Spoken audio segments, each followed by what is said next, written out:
Escatologia em tempos de crise está aqui, de volta.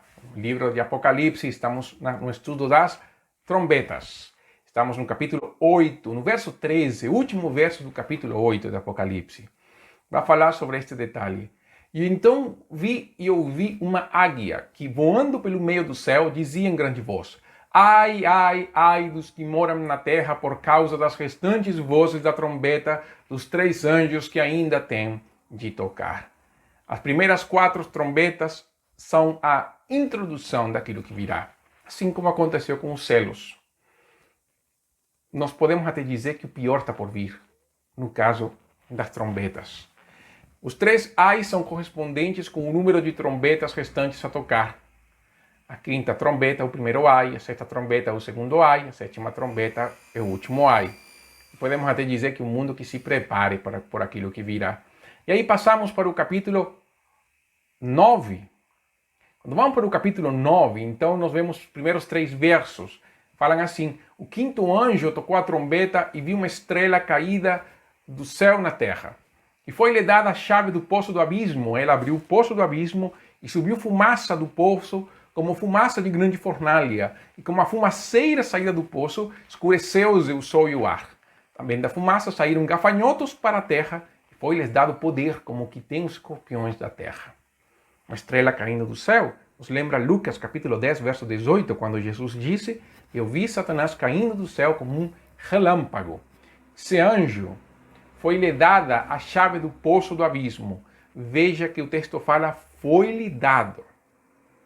A esse anjo foi-lhe dado. Ele não tinha chaves do poço do abismo. Então esqueça essa questão de que Satanás é o rei do inferno. Na verdade, isso é mitologia grega, não? Com o Hades governando o lugar dos mortos. Hades, Plutão, depende se é mitologia grega ou romana.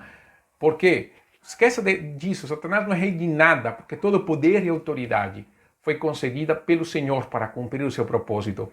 Quer saber uma coisa? Satanás não é autônomo. Eu quero que entenda isso. Satanás não é autônomo. Ele não faz nada que não venha, em primeiro lugar, vindo do próprio Senhor, em segundo lugar, autorizado pelo próprio Senhor. Veja Jó capítulo 1 e verá isso. Veja Satanás tentando Jesus. Você vai saber que mesmo... Como que Jesus ia pecar contra Satanás? E mesmo assim Satanás tenta Jesus. Mas veja como a obra, então, de Satanás, na verdade, é uma ação que vem autorizada do próprio Senhor. Quando nós vemos no livro dos reis, quando todos os profetas que em nome do Senhor falaram para Acabe: vá até Ramote de Galaade, porque Deus te dará vitória. Quando Micaías então aparece, ele fala: eu vi uma visão, eu vi o Senhor assentado no trono e todo o exército dos céus ao redor. E Deus fala: quem induzirá a Acabe para que morra em Ramote de Galaade? E veio um espírito e falou: eu farei. E o Senhor falou assim: como? E aí esse anjo, esse demônio fala: eu serei um espírito de mentira na boca de todos os profetas. E o Senhor fala: você fará isso e terá sucesso, então vá. Veja como a ação primária nasce de Deus. Essa visão de Micaías tem muito a ver com Jó e tem muito a ver com este texto. Então, como é que nós podemos pensar que Satanás faz uma coisa autônoma? Ele não tem esse poder, ele não tem essa autoridade.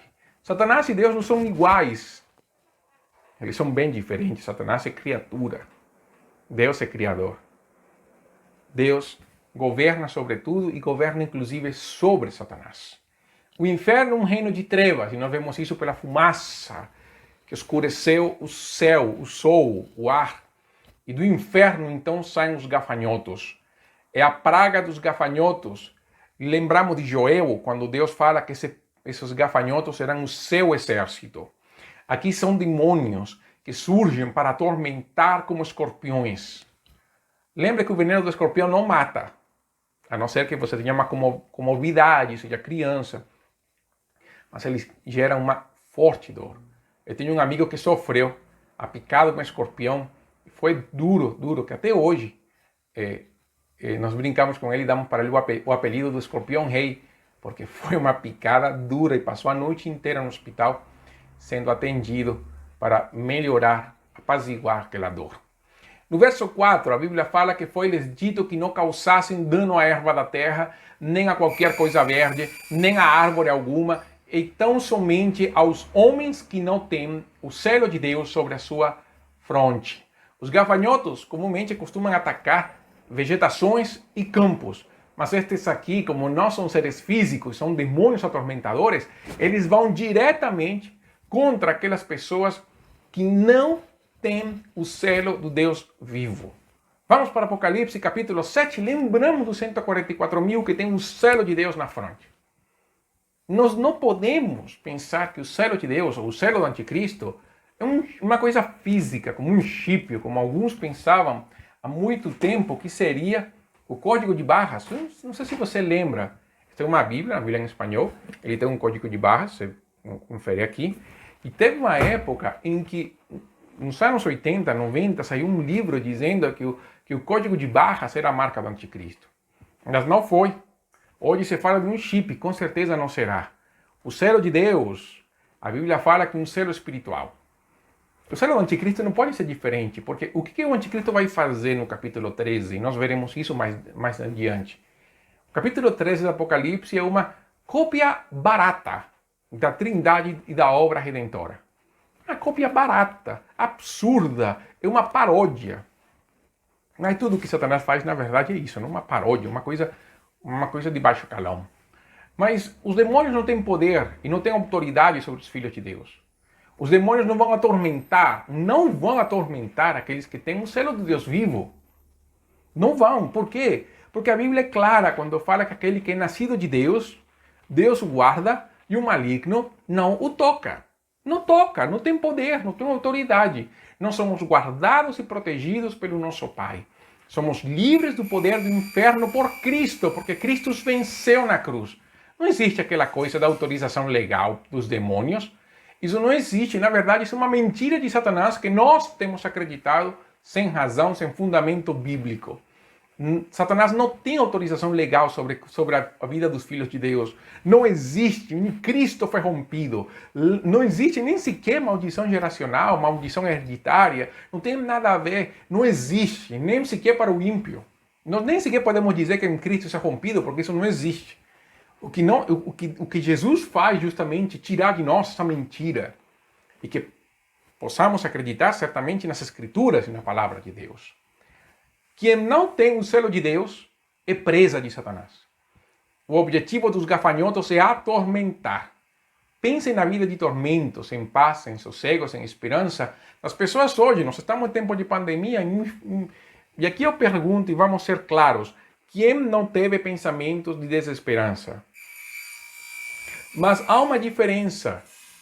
Há uma diferença. Aqui as pessoas vivem sem esperança nenhuma, porque não tem Jesus no coração. Veja os versos 5 e 6. O verso 5 e 6 do capítulo 9 fala que foi-lhes também dado, não que os matassem, os gafanhotos não iam matar ninguém, e sim que os atormentassem durante 5 meses. E o seu tormento era como o tormento de escorpião quando fere alguém. Naqueles dias os homens buscarão a morte e não a acharão, porque terão um ardente desejo de morrer, mas a morte fugirá deles. 5 meses mostra um tempo definido, menos da metade de um ano. Tempo ligado, mais ou menos, ciclo da vida do gafanhoto, 5, 8 meses. Deus restringe o tempo de atividade das trevas. As trevas não serão para sempre. Deus restringe o poder das trevas. O tormento será o suficiente para desejar a morte. Porém, isso não acontecerá. Isso mostra o nível de tormento que as pessoas sofrerão. Pense a pessoa desejar a morte e não conseguir, isso é beirar a loucura. Podemos falar de tormento psicológico severo? Não é isso que nós vemos hoje? Um tormento das pessoas, um aumento da crise de ansiedade, um aumento dos níveis de depressão, dos níveis de desesperança. As pessoas hoje enxergam o futuro de uma forma cinza, escura, de uma maneira que não conseguem enxergar esperança nem paz. Tem pessoas que até estão proclamando o fim da humanidade. Quantas pessoas nós conhecemos com surtos? Há uma diferença, é claro, entre um surto psicológico, que todos podem ter, ninguém aqui é isento de ter um surto psicológico, ou de um tormento demoníaco que leva a pessoa a um surto. São grandes diferenças. E aqui a Bíblia está falando de um tormento demoníaco que leva a pessoa a desejar a morte. E a morte é simplesmente fugir dessa pessoa. Então não pense agora que todo tormento é tormento demoníaco. Não é bem assim. Existem tormentos que são próprios do comportamento humano, da natureza humana, da psicologia do ser humano. Mas existem tormentos que não têm como serem explicados. Existem realidades que não têm como analisar de uma maneira psicológica, psiquiátrica. Esse é o tormento demoníaco. É isto que a Bíblia fala. E há um aumento desse tormento demoníaco nos dias de hoje. A morte foge. E as condições permanecem por tempo, inclusive na vida toda. Algumas causas dos transtornos psicológicos não são demoníacos. Mas quando a pesquisa médica não encontra a resposta, nós temos que acreditar que Satanás está no meio. E esse tormento, então, nos versos 7 ao 10, vai mostrar a abrangência do tormento. O aspecto dos gafanhotos era semelhante a cavalos preparados para a peleja. Na sua cabeça havia como coroas parecendo de ouro, e seu rosto era como o rosto de homem. Tinham também cabelos como cabelos de mulher, e os seus dentes como dentes de leão. Tinha couraças como couraça de ferro, e o barulho das suas asas, que as suas asas faziam, era como o barulho de carros de muitos cavalos quando correm uma peleja. Tinham ainda cauda como escorpiões de ferrão. A cauda tinha poder para causar dano aos homens por 5 meses. O tormento era violento, como cavalos preparados para a batalha, tormento de poder, coroas parecendo de ouro, o tormento do humanismo pelo rosto de um homem, o tormento da sensualidade nos cabelos de mulher, o tormento da morte pelos dentes de leão, o aumento de guerras e invencibilidade, couraças, carros e um tormento que danifica, que são as caudas do escorpião. Um tormento terrível, que envolve, na verdade, as áreas de pecado do ser humano. Violência, humanismo, sensualidade, guerras, o sentimento do homem de ser Deus. E o rei de tudo isso, nos versos 11 e 12, fala que tinham sobre eles como seu rei o anjo do abismo, cujo nome em hebraico é Abadão e em grego Apolião, quer dizer, o destrutor. O primeiro ai passou, eis que depois destas coisas vem ainda 2 ais.